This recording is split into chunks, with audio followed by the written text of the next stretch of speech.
Alright, so hello everyone. This is a very impromptu video. So we are looking at this IGN review, which did go viral over Twitter. Well, viral, yeah, it was 4.5 million views. It was a IGN review on Jujutsu Kaisen's Shibuya incident arc. The headline reading there, Jujutsu Kaisen offers plenty of spectacle, but little else during the Shibuya incident arc.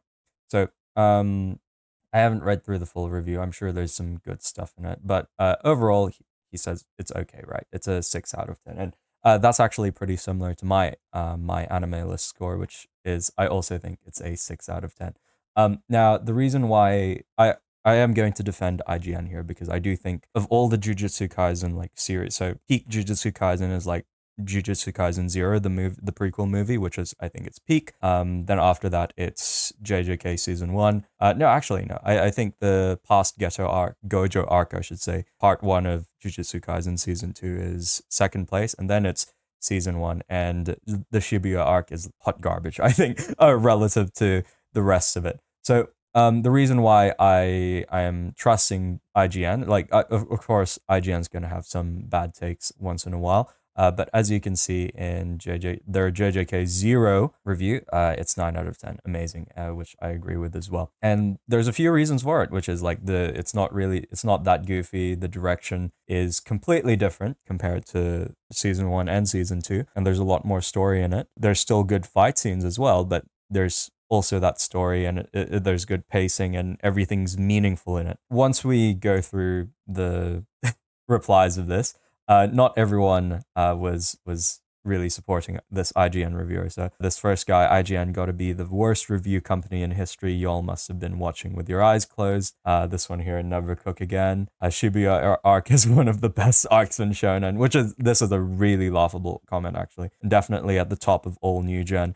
The ending absolutely changed the status quo of the world. Oh my goodness, leaves the main character if you just, yeah, it's like, I think the setup, like, yeah, you're right that it sets up a cool world, but if that's all it was like 17 episodes. Like there's a good quote in this. He writes here, the arc ends up being nonsensical fight after nonsensical fight without much emotion in the storytelling. So you can say that there were emotional parts in it, but I was reading some of the other comments where people were like, oh my goodness, I can't believe some of the bad guys died, and even I was a bit emotional. Like, really? Like, if you can write for me in the comments like what was so emotional about some of the deaths of the antagonists, like, can you tell me? Because all of the antagonists were a bunch of pricks throughout the series. They've done nothing to like make me care about them. So why would it be emotional that they've been killed off, right? So there were some other deaths, like the two main character deaths. I thought they went well, except Nobara's death, which, if again, I go into depth why I think Nobara's death was really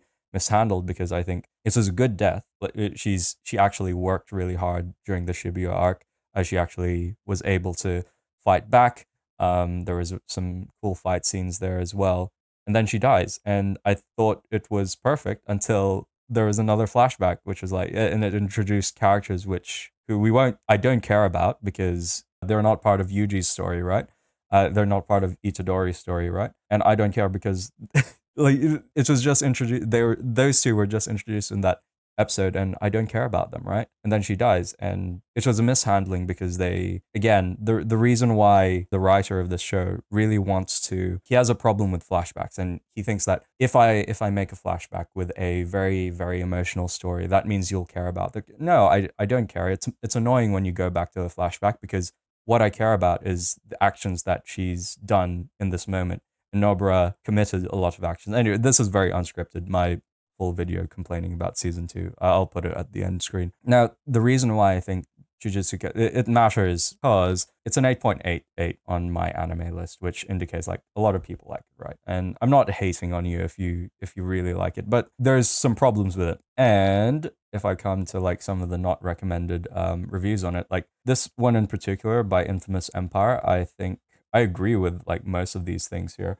I haven't read others. Yeah, I think there's this one as well. There's some really good not recommended reviews on here. So if you do want to see like more well explained and better criticisms of this show, you can read the reviews on my anime list page of this anime.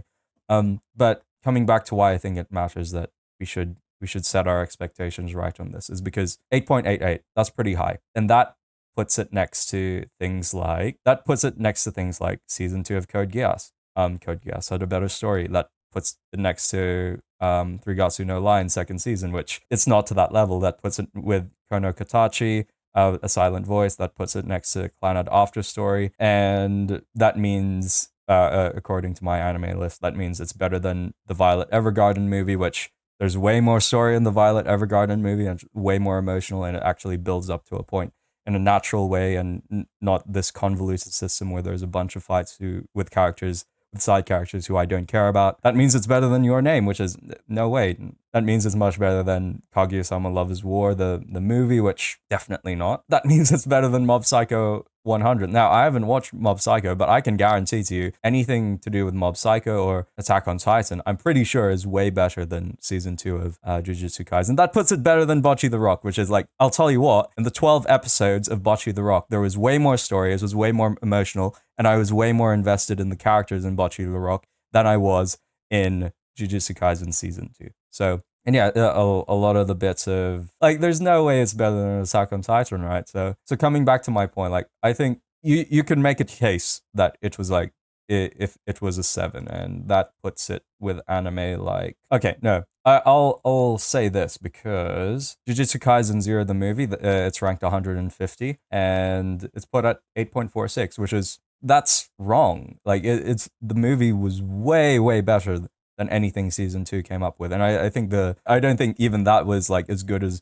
what the movie offered. So in terms of animation, in terms of the storytelling as well, and just how it was able to make us invested in these characters. Oh, actually, what's Chainsaw Man? Because I'd be really disappointed. Putting Jujutsu Kaisen season 2 at 8.88, that makes it better than Chainsaw Man, which sits at 8.53. Like, it's better. I don't know what to say to you, but there's no way that these two seasons were at all comparable. Chainsaw Man also had a couple of significant character deaths, and it was done way better in Chainsaw Man. The animation's way better as well in Chainsaw Man. The pacing and the tone and the artistic style is way better in Chainsaw Man. So yeah, anyway, I just wanted to weigh in on this review because obviously everyone was dragging IGN for this review, but I think they're right. Hot take, but this is the one rare IGN W, and I think they score like they score an 8 for like the first bit, right? The prequel arc, not prequel arc, like the Gojo Satoru past arc, right? So they can write, right? They know what they're talking about because other parts of the series they've rated highly. I hope you've enjoyed today's video. I hope you haven't been offended by my opinion. The reason why I think this is so important is because, yeah, you need to explain to me, like, if you do genuinely like this anime, I'd like to hear your thoughts in the comments and hear what was good about it, right? Was it the animation that was good for you? Because I agree. Like the IGN article says here, that Jujutsu Kaisen offers plenty of spectacle. But what about the story did you like, right? What about the way that the story was told did you like? What about the characters did you like, right? So yeah, in saying that, of course, you can either watch my video comparing Jujutsu Kaisen with Chainsaw Man, or you can watch my comprehensive list of my complaints of Jujutsu Kaisen Season 2.